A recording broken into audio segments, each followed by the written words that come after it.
Hi everybody, it's Doreen, and I'm back today with a birthday card for the month of April. Thank goodness I only have to make 2 birthday cards for the month of April, but then I have to get on those Easter cards. So come on and join me and let me show you how I made this card. Okay everybody, before we get started with me showing you how to make this card, I want to go over some of the supplies that I'll be using to make the card. The first thing is I bought this magazine. It's by Scrap and Stamp, and it's called Just Cards. And this is volume 20, the winter 2011 magazine. And it has about 300 plus cards in it. And what I did was I went through the magazine and I decided that I really liked this card right here, and that I was going to go ahead and try to make the same card but using my Cricut. So this is what I did, or what I used. I'm going to be using my Spot Dots Cut-A-Bug folder. I'm also going to be using the Martha Stewart Elegant Cake Art. Of course, I'll be using my 2-way zig pen, my Tim Holtz scissors. I'm going to be using some Prima flowers, and these I picked up at Hobby Lobby on a haul that I did a while ago. I'm going to be using my Marvy metallic pen, my glue gun, of course, or not my glue gun, my ATG gun. And yes, I will be using my glue gun as well. And I'm also going to be using my clear block stamp and some clear stamps. And this is from Inkadinkado, and it's called the Personal Impressions. My Tombow adhesive, my Tim Holtz Distress ink, and I'm using the tea dye. I'm also going to be using my favorite, the Memento Tuxedo Black ink, my Spellbinders dies, and this is the Labels 4, and I'm going to be using these 2 sizes, some ribbon, and then some of the flowers that I got from that big haul I did when Michaels had the Recollections half off. And then I'm also going to be using some of my watercolor paints. And what I did with the watercolor paints is I also mixed them using this iridescent medium that looks like this. So those are the supplies that I'll be using. Oh, and one last thing, of course, I have to use my paper trimmer, and I'm using the Fiskars Premium Paper Trimmer. And I did do a previous video on what was the best paper trimmer for me, and I'm finding that I really like this Premium Fiskars paper trimmer. So if you're looking for a good paper trimmer, that's a really good one. And then I'm also taking my sentiment from this book, The Ultimate Guide to the Perfect Card. So let's get started and make the card. Okay everybody, I'm going to bring up my supplies and we'll get started. The first thing is, one of the things that I liked about this magazine is that it uses, or they give you what they used to make the card. And a lot of the stuff you can pick up at Michaels or Hobby Lobby. Now, the first thing it said to do was it wanted you to cut your card at 5 1/4 by 8 1/2. But what I did was I used my standard 5 1/2 by 8 1/2, and then I scored it at 4 1/4. And then this top layer, they suggested that you use the Daisy Punch by Martha Stewart. Now, I didn't have that punch, but what I did have was my Cricut Martha Stewart Elegant Cake Art. And if you look at the back of this cartridge, or this handbook, there are some of the Martha Stewart punches that you can cut out using your Cricut. So this one right here is the daisy punch, and it is on page 79, and it would be key number 44. So now what I did was I took my gypsy, because it also said to cut your top layer to be 5 1/4 by 4. So I just decided to take the whole thing and weld it together. So let me show you what that looks like on my gypsy. It ends up looking, I'm going to zoom in so you can see this. There we go. It ends up looking like this. So I first started off and I just went to the George and Basic cartridge and designed a square, and I made that square to be 5 1/4 by 4. And then from there I took and went to the Martha Stewart Elegant Cake cartridge, and I'm going to do that right now.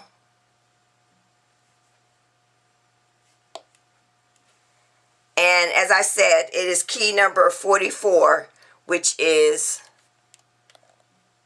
this key right here. It looks like that.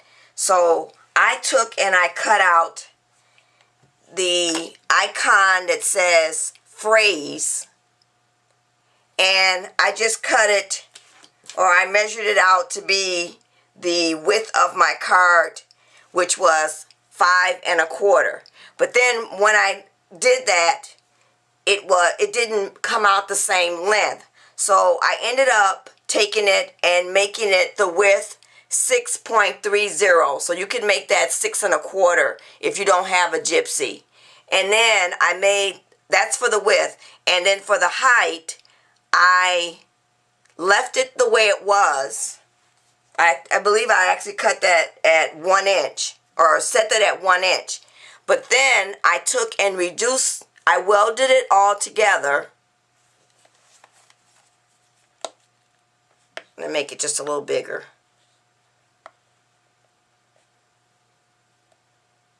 Trying to make sure I'm in the camera frame.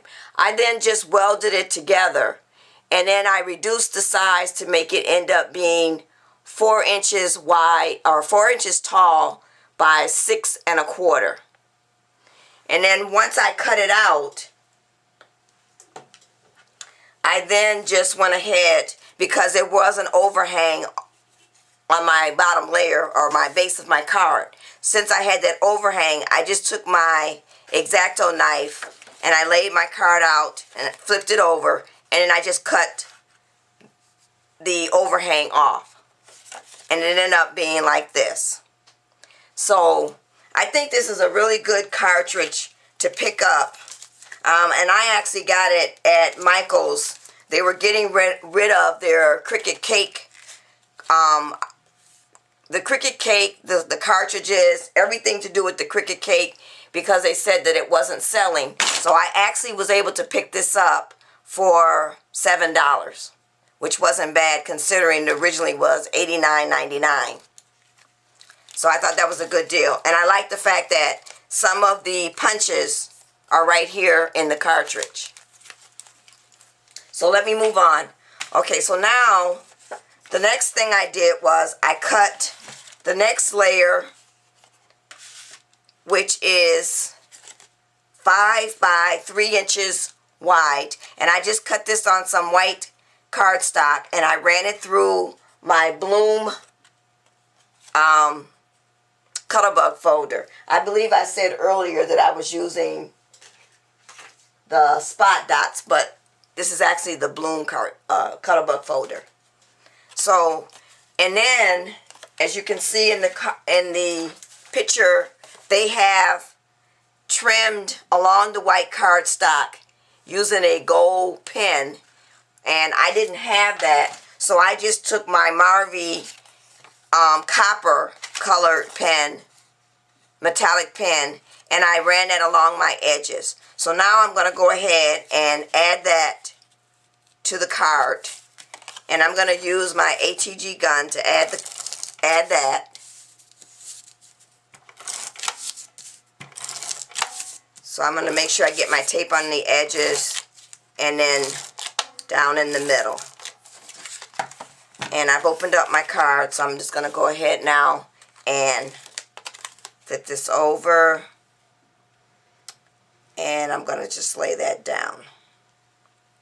The other thing that I also did was I inked my edges on the card as well as my layer that I ended up using the Cricut Cake, Elegant Cake. I keep saying Cricut Cake. There is also a Cricut Cake as well as the Elegant Cake Art. It gets a little confusing because I actually bought the Elegant Cake and then I took it back because I said I already have the Cricut Cake and didn't realize that they were two different cartridges. So then I had to go back and rebuy it again. So, and the first time I bought it, I paid $19.99. So maybe it was a good thing because when I went back, I got it for $7.99. So alright, I've laid down my top layer now. So now I'm going to go ahead and I've cut out this frame, and that is cut at 2 inches, and this is actually from the Ashley's Alphabet. I didn't mention that earlier when I was listing the supplies, but it is on page 67, and it is this one right here. So what I ended up doing so that I could get the different paper in the middle was I once again used my gypsy to do this. So I cut it at 2 inches and I used the hide contour feature to hide the circle so that it would just cut out the frame. And then I did a copy and I went back. And I'll show you what that looks like in the hide and contour. It ended up, you can see the circle here, and then you'll see just the frame. So once I laid that out, I then went back and did a copy and I used the hide contour feature again, and this time I hid the frame and only cut the circle. Now the difference with this is I found that when the circle cut out, it was still opening and you could see spaces along the frame edge. So what I did to fix that was I cut the circle at 2 1/8 inches. So just it would be just a little bit bigger along the back there. So then I took, because this paper had some glitter on it, I then took my stickles and added some more glitter to make it shine more. So we can go ahead and I'm going to add this to the card, and I want to put it about right there. But before I do that, once again, I forgot to add my ribbon. So I'm just going to lift this up and hopefully I can get it up. You know how I like to run my fingers along the edges to make sure everything has been stuck down and it is adhered. And I always sometimes forget to add my ribbon. So I pull that up so I can go ahead and add my ribbon. So I'm just going to bend this back around. And I may even, well, that won't work. So I'm just going to go ahead and line it up and pull this up just a little bit more. So you get to see my mistakes as they happen. But that's the fun part about crafting. When you realize you make a mistake, you can always go back and fix it. And then sometimes it ends up being better than what you thought it was going to be. So there. As you can see, I was able to get my ribbon down. So now I'm going to go ahead and add my little frame. And I've got this popped up using some foam squares. And I'm going to peel those off. And my foam squares look like this. I forgot to mention that as well when I was doing the supply list earlier. I think I'm trying to do something a little different where I do the supply list first before I actually show you how I make the card. But lots of times I forget everything that I've used because I've done some of the preparation ahead of time. So I'm going to try and do it both ways each time I do a video. And you can let me know what you prefer, if I show you the supplies as I'm making the card or if I show you the supplies ahead of time. So now I'm going to place my little frame right there. And I've also inked the edges using the tea dye.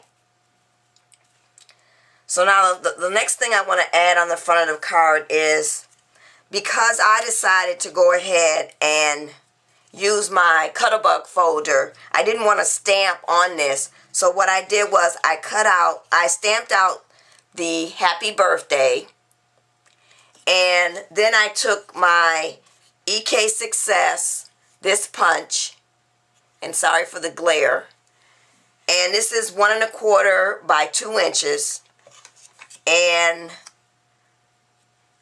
I punched that out, and I'm going to put that right there. So I've got it popped up using some foam squares again. And I'm just going to go ahead and put that down. So now let's work on the inside for the sentiment. For the inside of the card, I also, using my Spellbinders dies, have cut out this little sentiment for the inside, and it just says, birthday blessings for you as you go through your day. May multiply blessings best sent your way. Happy birthday, and I've signed it, love, my husband's name and my name. And I'm going to put that right there. And I'm just going to go ahead and use my Tombow adhesive to lay that down.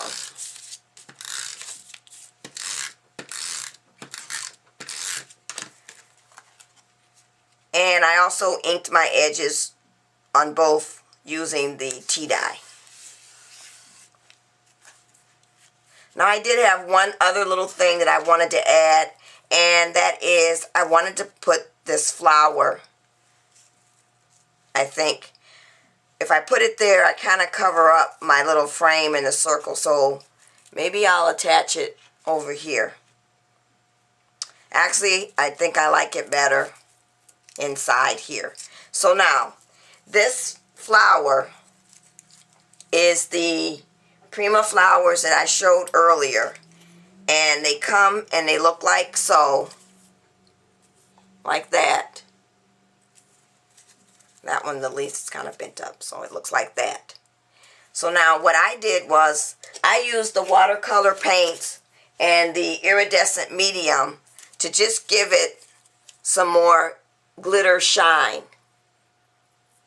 I don't know if the camera will pick up that shine, but it's really pretty. It glitters, and you know how I like the sparkle.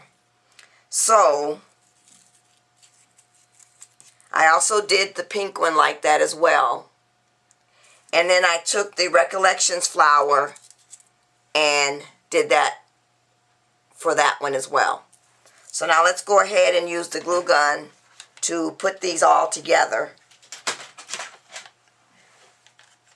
And I'm just going to add some glue here in the middle. And actually what I think I'm going to do is I'm going to put it on the back of the pink one. And just add it. And then I'm going to put some on the back of the Prima flower. Or the Recollections flower, rather. And then just put that down in the middle. So it ends up looking like this.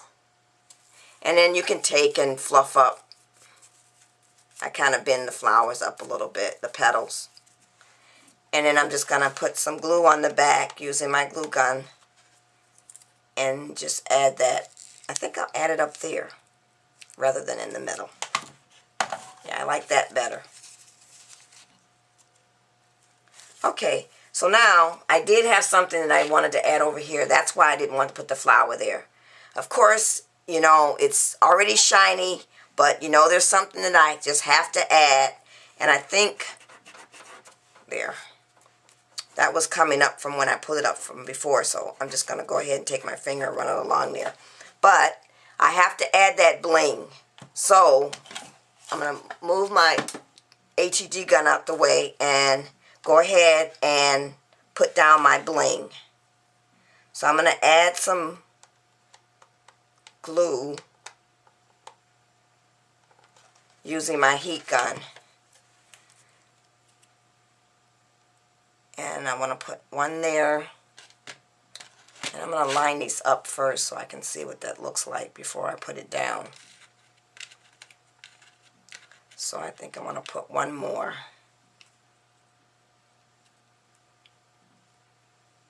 Right there.